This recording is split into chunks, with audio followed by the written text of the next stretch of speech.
le metteur en scène avec qui j'allais faire Le Jour des Idiots, Werner Schroeter, à l'époque un monsieur qui n'était pas connu, que vous connaissez maintenant, qui est Roberto Benigni, et son producteur. Donc, et là, on remonte à il y a 30 ans.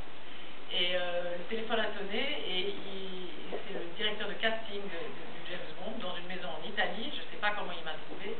Après, j'ai su, mais sur le moment, je ne sais pas du tout, qui me dit de but en blanc comme ça, est-ce que ça vous intéresserait de jouer dans le prochain James Bond?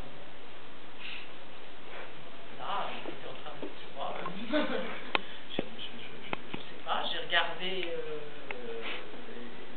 les amis avec qui j'étais dans la pièce, et c'est eux qui ont décidé, hein. Tout le monde a fait, mais oui, fais-le, fais-le, fais-le. J'ai répondu oui, et j'ai eu rendez-vous le lendemain à Rome. Ils s'étaient déplacés toute l'équipe pour... forcément, comme c'était un mois avant le tournage, ça veut dire qu'il y a une actrice qui leur a pété dans les doigts, mais ça c'est bien de savoir ça aussi, c'est une chose très... rassurante. Oui, très... Non, mais ce qui est bien, c'est vraiment tout le temps Cendrillon, c'est-à-dire que on est, même quand on fait du cinéma comme ça, je veux dire, il y a toujours tout d'un coup la citrouille qui revient, hein, moi, le nombre de films où j'ai pris la place de quelqu'un, ou d'autres films où voilà, on a pris ma place, c'est-à-dire on est très très interchangeables, c'est comme ça. Je me souviens de... Donc, on finit par le James Bond, après je reviendrai à ça. Le James Bond, donc c'était pas l'envie de jouer dans un James Bond, parce que c'était pas en plus le genre de film, les films d'action, moi ça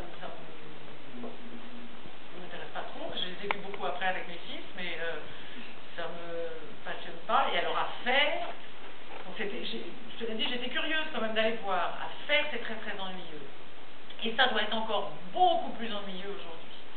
Parce que les effets spéciaux étaient encore un peu bricolés à l'époque. Aujourd'hui, maintenant, ils sont sophistiqués. Donc c'est sûrement amusant pour le metteur en scène et pour les techniciens. Pour un acteur, moi, ce que je faisais, c'est faire semblant de nager dans un bocal. Ça s'est musclé.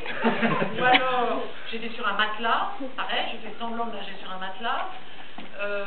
Ou alors semblant qu'il y ait de la pression et que vous remontez, vous savez que l'eau, comme quand on se baigne, l'eau vous pousse, donc vous faites semblant de remonter à la surface, toujours ça sur du sable dans un studio.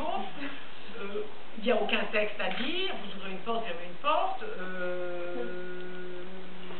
ça dure 6 mois, on est là tous les jours présents dans les studios, prêts à dès 8 h du matin, on tourne pas, quelquefois quelques secondes par jour. Voilà, on fait des beaux voyages, voilà, ça c'est pas mal, c'est pas mal pour ça.